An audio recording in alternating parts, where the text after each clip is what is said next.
আর্থিক সমস্যা সরিয়ে মাধ্যমিক পরীক্ষায় ভালো ফলাফল করার নকশালবাড়ির গৌরব ঘোষকে সম্বর্ধনা প্রদান করল সমাজসেবীরা।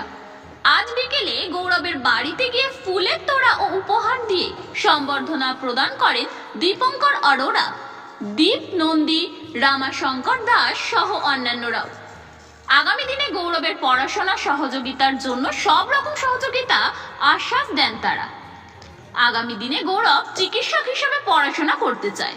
এবছর নকশালবাড়ি সারদা বিদ্যা মন্দিরের হয়ে 647 নম্বর নিয়ে উত্তীর্ণ হয়েছে গৌরব। আজকে ঘটন ভাই আমাদের খবর দিল, তো দীপ আমরা সবাই, দাদাও আমরা সবাই আসলাম এখানে।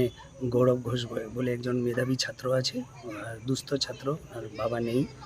তো আমরা এসে একটু জাস্ট ওনার গৌরবের সঙ্গে একটু কথা বললাম। ওর মাও আছে, জেঠু ছিল, আমরা পরিবারের সঙ্গেই আমরা দেখা করলাম এবং আগামী দিনের শুভেচ্ছা জানালাম। এবং আমাদের থেকে আমরা যেটা উদ্বৃত্ত করতে পারি সেরকম ভারত মাতার একটা আমরা প্রতীকী দিলাম এবং ওকে বললাম কি করতে চায়। তো বলে সায়েন্স নিয়ে পড়তে চায় এবং আগামী দিনে যাতে ওর কোনো কষ্ট না হয় বা পড়াশোনায় কোনো অসুবিধা হলে আমরা যাতে দাঁড়াতে পারি, ওটারও আমরা প্রতিশ্রুতি দিলাম। এটাই।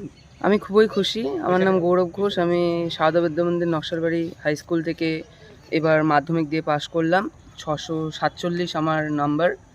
দাদারা আসলো, আমাকে সহযোগিতা করলো, আমার খুবই ভালো লাগলো। অনেক দূর থেকে এসেছেন, মাটিগাড়া শিলিগুড়ি থেকেও এসেছে। তো আমি খুবই আনন্দিত এই বিষয়ে।